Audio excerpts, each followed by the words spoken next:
Hey everyone, I'm Rachel. I have hamsters, and today I'm coming at you with my second podcast episode. Finally, so much going on in my hamster life, so it felt like a perfect podcast moment. And thank you for joining me today.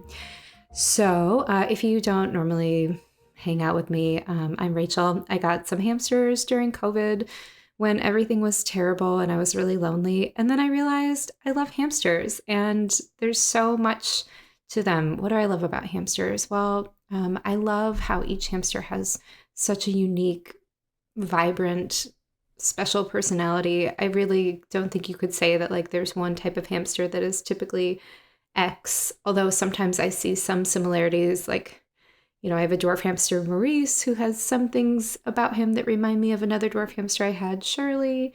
But, they're still so different, like so different. The little sounds they make, the way they look at you, the way they move, the things they like, the foods they like. It is all so different. And it really brought me this new appreciation for like every little living creature that I don't think I fully had before. And the other thing I love about hamsters, if you are new to hamstering, is that I didn't realize how fun it is to create landscapes for your hamsters, hamsterscaping, some people call it. It is quite a challenge to figure out like a nice cage setup for your hamsters, and I don't think I've really like gotten to this extreme level yet. But one day, I'd love to create like a Shire, from Lord of the Rings, a Shire looking kind of place for a little hamster to explore with little tiny round doors. How cute would that be? So dreaming. But yeah, I still really enjoy creating spaces for them to explore. And it's just like really meditative and calming. And yeah, I don't know what it is, but it's a very different type of pet from like having a dog or a cat where you like live with it. Some hamsters kind of do their own thing, but you can still create these interesting atmospheres for them and constantly challenge yourself to think about ways to keep them occupied, because just like any animal, they want a challenge, they want to learn, they want to grow, they want to achieve things. And yeah, that's kind of your role as their caretaker.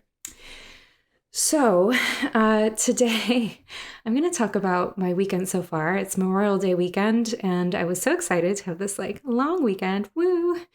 And then Friday night, I went to look at Maurice, and I noticed, okay, so leading up to this, all week this week, I've been getting little bites on my hands and arms, and also on my ankles. And I wasn't sure where they were coming from. Like, I go on walks every day, but usually during the day, I'm not by water particularly. I don't feel like there's a lot of mosquitoes. I mean, I'm sure there are, but yeah, I didn't think it was mosquitoes, even though I am the type of person who gets a lot of mosquito bites, so it could be mosquitoes. But they were smaller, like little itty bitty bites, almost like maybe it's eczema, maybe it's spider bites. I don't know, but like wouldn't I notice if there was a spider on me all day long every day? And I kept getting new ones. And so it just was really confusing. And I thought, well, I have been working with the window open, like maybe there's a crack in my window and there's bugs getting in. No idea. Okay, so so this is my whole week, because I'm like, I don't know what's going on. Then I get to Friday, and little Maurice is he kind of does his own thing. He is the sweetest little dwarf hamster. He's so cute. Um, but he mostly is uninterested in me. Like, he's not mean or aggressive. I can like stick a finger right in his face, and he just kind of looks at it, no reaction. But not like I would purposely antagonize him, but he like has never ever bitten me. But he will kind of swat at me if I bug him too much. But it's like a very mild swat. But yeah, so I don't always see him. He's pretty private. I don't usually get to see him sleep. And I noticed he was sleeping against the glass of his, or plexiglass, whatever, of the Night Angel Vista that he lives in. And I was so excited. I was like, oh, look at his little body. It's so cute. And I took a picture of it. I took a little video. I was like, oh. And then later that night, I came back to look at him, and he was again sleeping in that spot. And I looked a little closer and I was like, oh my gosh, there's like little black and red bugs all around him, like in the paper, on his body. And I had been noticing kind of lately that his behavior had changed. I wasn't sure if it was just that he's getting older. When I got him in February, he was only 3 months old. So now it's February, March, April, May. So he's 6 months old. I mean, he's much more mature. He grew a lot. He doesn't have that like wild, crazy energy that he had when I first got him. So I wasn't sure if it was that, but like he hasn't been running as much. And, I saw him sleeping there and all these little bugs all over him. And I was like, oh no. Ah. And I knew exactly it was a terrible thing because in my understanding of most, like when hamsters get mites, typically it's an immune problem. So we all have mites living on our skin and in our hair follicles.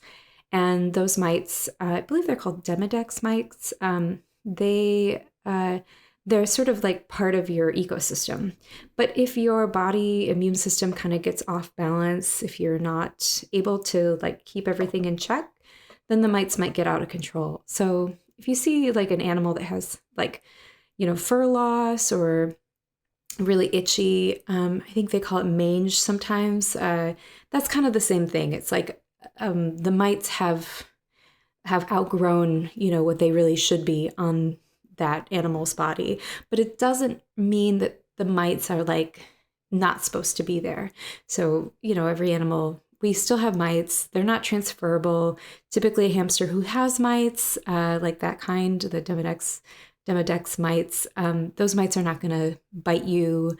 They're not going to transfer to another hamster. It's really an internal problem for that hamster. So being able to, and the last thing is those Demodex mites are not visible to the naked eye. You have to do a skin scraping at your vet to find out if you have those mites. So being able to see the mites or whatever these bugs were, I was like, ooh, this is not good. This is not the kind of bugs that you want. So I checked out all the food. I didn't see any bugs in any of my food, although I did put all that in the freezer. And then I gave it like an hour just to think through what I was going to do next. Of course, it's Friday night of Memorial Day weekend, so I'm like, I'm not going to be able to see my vet for a couple days. I did call and make an appointment. Saturday morning, they were open for a few hours, so I have an appointment now for Wednesday. That's like a couple days from now. But until then, I was trying to think like, okay, what do I do? So I had kind of heard of these mites. I believe it's a tropical rat mite is what he has. And people have been seeing them more and more lately. It seemed like they were something that was more common in like Southern California, but I'm hearing of people having them in the Midwest as well. And so this kind of mite, boy, it's no fun. So they do bite humans. Their primary host would be a rat, right? But somehow they can also latch on to hamsters. And they're like little black or red bugs. They bite and they eat blood. So they're not eating food. They're living on their host, kind of. It's not a great thing. So if you squish one, it like makes there's like blood around it if you squish it like a mosquito. So that's one way you can know if that's what it is. So, I'm sure there's other types, but that is one of the features of the tropical rat mite. And granted, it might not be that. I haven't seen the vet yet, but that's my best guess based on talking with other friends and looking up on the internet. And I posted in a few hamster forums about it. So the treatment for Demodex mites, the kind that's like in your hair follicles, is ivermectin. But the treatment for this type of mite is a different type of, I'm not sure if it's topical or oral. Ivermectin is oral. So I'm going to find out. I think it's typically called Revolution, and they do sell it in pet stores. Like you could just buy it.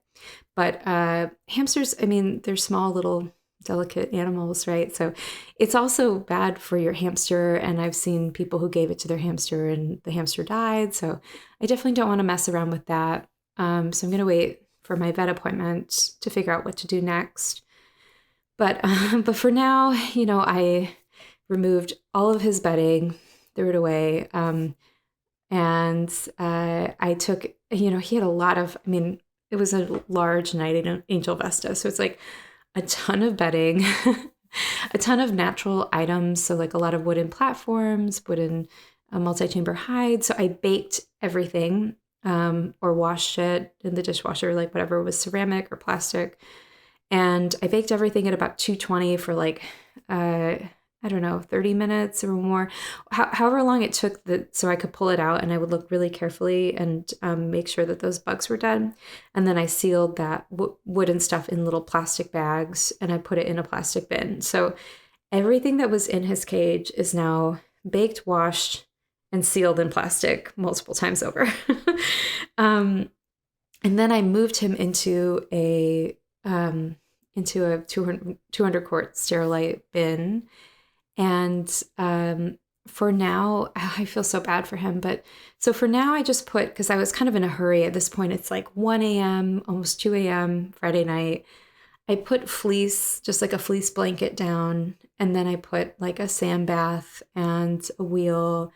I scattered some food around. I also gave him a tissue box with some bedding in it so he could sort of sleep in there. And so the next morning, Saturday morning, today's Sunday. So Saturday, I went to look at the tissue box, already filled. This was like fresh bedding, already filled with mites. And I checked the bedding that I had given him. I don't see any mites on the bedding. I checked everything I could. So there's something consistent that I am finding is that the mites are living on natural sort of porous items. So I'm seeing them on like the wooden hides. Like I picked up a night angel wooden hide and I could see a few of them on there. I'm seeing them in the paper bedding, but I'm not really seeing them on the wheel, on anything ceramic or plastic. And I think that is good news, I guess. I can limit it down. It seems like, I don't know if they lay eggs in the wood or how that works, but it seems like there is some connection there, that's where they sort of will live around. So, so poor guy. So yeah, so last night I took away the paper bedding and I just gave him different fleece items, like a little fleece sleeping pocket. And I think he burrowed under like the layers of the blanket. I know it's really unfun for him and I feel terribly about it, but I think the sooner we can get rid of these bugs, the sooner he can go back into his beautiful, large, amazing cage. And the interesting thing is, after I moved him out yesterday, even I noticed that there were still bugs crawling on his cage. So I took this alcohol solution, rubbing alcohol in water, and I just like sprayed all over the cage. And I did notice that the bugs like died from that. So so I just sprayed the crap out of it. So I might have to buy more of that stuff just to, make sure. And then I vacuumed. It seems like if you can isolate them and then vacuum a lot, that seems to work, or that seems to cut down on it. So we will see. This is the position I'm in now. Maurice usually is not a big chewer, so I'm not super worried about the fleece blanket. I did give him chew toys in there as well on a whimsy. So if he needs to chew, he can chew. But I do need to check in on that and make sure that he's not chewing on the fleece. Because that is not something you could do for every hamster. I think some hamsters are chewers and some just aren't. And yeah, whatever you think, you can just kind of check and see. But so that's what's going on. And then to make things more complicated, I have a second hamster whom I've kind of posted about on YouTube and on my blog. His name is Thor. Sometimes I call him Thorfinn. If you watch Ghosts, the TV show, one of my favorite shows, there's a character named Thorfinn. And so I just like that name. It's just a little bit longer. So I don't know what I'm trying to figure out is where these mites came from, because I'd really love to prevent this in the future. I'm really careful about everything that goes in my hamster cages. I bake everything. I freeze everything. Nothing goes in there without being washed, frozen, cleaned, whatever it needs or can handle, I do. So and now knowing that these are like bugs that don't eat food, they eat blood. So I don't think they would have been in food. I don't really know, but I don't think that's where they would have been. So my best guess is they came from Thor, and Thor I got a month ago. But the thing is, Thor, I'm not really seeing mites on him. So I don't know. This is quite the mystery. So Thor I got probably still came from Thor. I can't figure out where else it would have come from. A little bit about Thor. So Thor is a robo. I was really missing having a robo after Oscar died, and there's just something about their energy. They're just so much fun to watch, and I've come to this conclusion that like 2 hamsters is like the perfect amount of hamsters. Like 1 is maybe just not quite enough, and like 2 is perfect. But although after this weekend of cleaning, I'm pretty tired. Now I'm like, I don't know, maybe just 1. So Thor came from Pet Supplies Plus. I had gone in there to get some millet for little Mo, and Thor was there. He had been there for, I think at the time it was like 7 months. And so he was marked down at the time only like 30% or something. But it was horrible. Like the wheels that they put in Pet Supplies Plus, I don't know, none of the corporate pet stores really do a good job. So, it's not like one is worse than the other, but it was like a 4-inch wheel. It was so sad. It's sad. They use that 4-inch wheel for the Chinese hamsters also, and the, Campbell's Russian dwarf hamsters. It's so sad to watch them run on these tiny wheels. And that's like, they're in these tiny little cages, like it's like 10 by 10. And to think that he lived his life in there for 7 months on this tiny wheel with literally nothing made me so sad. Pet stores are my weakness. So anyway, I walked away. The staff had named him Thor and like had written about him, like they were trying to find him a home. And I was like, no, don't do it. Like someone will take him home. You don't have to take him home. You can't save every hamster. So I walked away. And then for a couple weeks, I kept going back. I was like, let me just check in, see if anyone's taking him home. I go back. Nope, he's still there. I kept going back. No, he's still there. So, finally, maybe like a month after that, this is sometime in April now, he was marked down 75%. So he was $3. Originally, I think something like $17. And it just was so sad. And I for $3, I was like, well, they're not making money on this. And, I didn't want him to become snake food. So I just decided, all right, I'm just going to take him home. It just felt like destiny. So I did. And I was really happy about it. And I had kept him quite separate from Mo for a long time. Not like they're together ever, but like I kept them in separate rooms, just in case there was any illness. And, he didn't show any signs of illness. He does have some hair loss, but it seemed to get better with some better food. And so I kind of like eventually after like maybe in the last like week or so, I moved them into the same room. And I do wonder if that is where the mites on Mo came from. The thing is, I took apart Thor's cage also. He was in a bin cage and I put him in a Vista. And I found 2 mites. That's it. Just 2. Whereas like Mo had this infestation, like they're like everywhere. And for Thor, I just found 2. And I can't figure out like, well, if Thor is the culprit, how come he only has 2 mites? So for now, Thor is still in his Vista.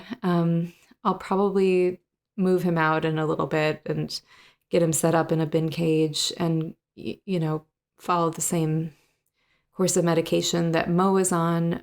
He'll need to go to the vet also.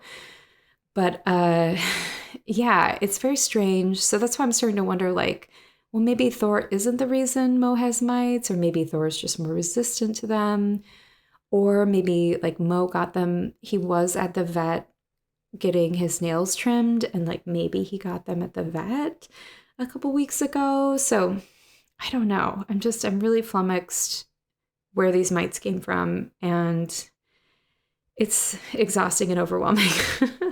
But the good thing is, this is probably the best part of it. I had to clean everything, organize things. My hamster stuff is crazy. I have so much hamster stuff. I had 5 hamsters at one point. I kept thinking like, oh, maybe I'm going to foster. I have had opportunities to foster, but then I just come down to it and I'm like, having 5 was a lot and I'm really tired. And I think I'd rather put my time and effort into like, creating a website that helps people find good care and linking to rescues and doing this podcast and doing videos than, if I take in a lot of hamsters, it kind of it's like all my time. Even though I really love it, it's really, it can be quite overwhelming. Well, I don't know that I would say it's overwhelming, but it just is like, you can do one thing or you can do another thing, but it's hard to do both. And so it did help me make the decision that like, I think I'm going to stick to 1 to 2 hamsters from now on. And, I'll keep rescuing them. I don't have to, I can still contribute in that way. But, it did, help me look at all my hamster stuff today. And I was like, why am I holding on to all this stuff? I have so much of it. Like, it's crazy how many wheels I have. And I mean, for good reason, sometimes you need to switch them out and as they age or different care needs, but within reason. I mean, the number of wheels I have was a little bit much. I don't even know if I could count how many wheels I have. Like, maybe I had like 12. I don't know. Because I at least had 2 per hamster when I had 5. And partly just because it was hard to keep up with cleaning wheels. So I would, swap in one, take out the other. And then I sometimes had to buy additional ones if they had some health reason, like Steven developed bumblefoot in his older age, and so he could only run on a cork-lined wheels, and then I had to buy cork-lined wheels. So it's just this whole thing. Anyway, so then this morning I got up early. I've been, posting on different different Facebook groups like, hey, I've got all this hamster stuff. Does anybody want it? And it's been great. I've been hearing back from a lot of people, and I'm just giving it away. Like, I just want it to go to people who are going to use it and have a good relationship with their hamsters. So it's like my joy that people will use this, and I'm happy to have it go to a good home. So I am kind of excited about decluttering and just like having this space in my life to just have time and energy for the hamsters that I have, and also eliminate mites from their cage. Anyway, so I'll stop there for this week. I'll update you guys once I hear back from the vet and how it's going. Hopefully none of you ever have to deal with these types of mites. They are really awful. I have bites all over my arms, but yeah, I mean, you live and you learn. And this is just part of the journey. So anyway, I hope you all are enjoying a great Memorial Day weekend, maybe some time with your hamsters, or maybe some time on vacation somewhere. That would be nice too. All right, I'll see you in my next episode. Bye.